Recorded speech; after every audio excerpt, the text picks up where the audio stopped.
wajahnya beliau tuh seperti apa. Apa orang yang baca istighfar itu pasti keinginannya akan dikabulkan. Mukanya beliau tuh seperti apa, sosoknya.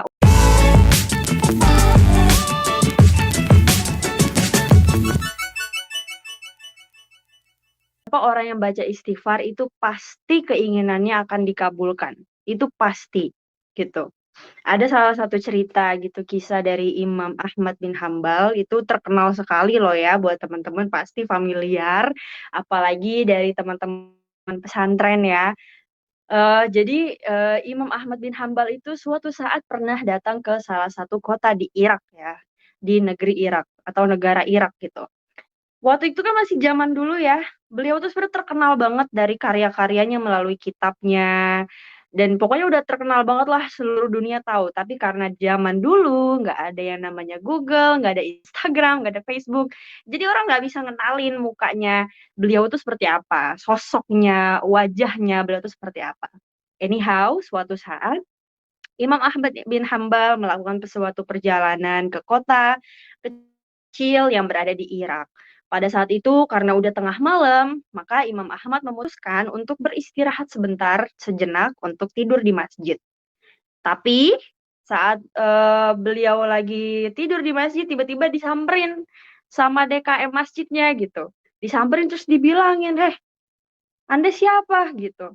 Beliau tidak menjelaskan gitu ya, siapa siapa beliau gitu, dan orang-orang juga nggak ada yang mengenali karena kan emang zaman dulu nggak ada internet, nggak ada sosial media, nggak mengetahui rupanya seperti apa. Padahal beliau tuh terkenal banget banget banget terkenalnya. Terus dikasih tahu, "Nggak boleh tidur di masjid," gitu.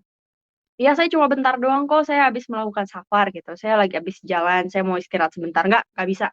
Nggak ada istirahat gitu kan, "Udah, keluar keluar." Akhirnya beliau ya, Imam Ahmad tersebut yang awalnya tidur dalam masjid, keluar ke teras masjid. Tidur di teras karena mikir kan, "Oh, di dalam nggak boleh nih, ya udah tidur di luar." Begitu tidur di luar disamperin lagi, "Nggak boleh tidur di sini." Entah di dalam ataupun di luar, sama-sama nggak boleh. Akhirnya Imam Ahmad dengan terpaksa harus keluar dan meninggalkan masjid tersebut dan nggak tahu mau kemana. Di dekat masjid itu ada rumah seorang tukang roti.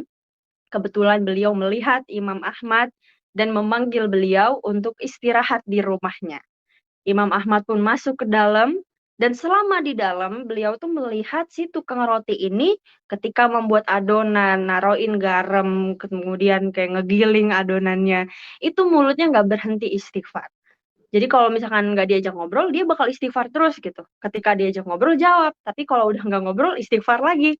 Sampai Imam Ahmad itu bertanya, "Kamu tuh kenapa sih?" Gitu. "Kenapa sih kok istighfar terus?" Gitu kan, penasaran gitu Imam Ahmad, "Kenapa kamu istighfar terus?" Terus kata si tukang roti ini, "Selama saya mengamalkan istighfar, nggak pernah yang namanya Allah tuh nggak ngabulin hajat saya, cuma satu yang belum dikabulin." Imam Ahmad nanya, "Emang apa hajatnya? Apa keinginan kamu? Apa yang menjadi cita-cita kamu sehingga kamu tuh nggak berhenti dan senantiasa beristighfar?" Karena kan tadi disebutin sama si tukang roti kan, selama dia mengamalkan istighfar, nggak pernah ada satu pun hajatnya yang nggak terijabah kecuali satu. Dan ketika ditanya seperti itu ke tukang roti tersebut menjawab, "Iya, satu hajat saya yang belum tercapai adalah bertemu dengan Imam Ahmad." Imam Ahmad yang saat itu mendengar jawaban beliau, terkejut, "Loh, saya nih Imam Ahmad," gitu. Jadi betapa gitu, bener-bener istighfar itu bisa mengantarkan kita ya, menuju kepada hajat atau impian kita. Itu salah satu cerita nyata, kisah nyata gitu. Nah, selain bisa menggugurkan dosa ya kan, menghapus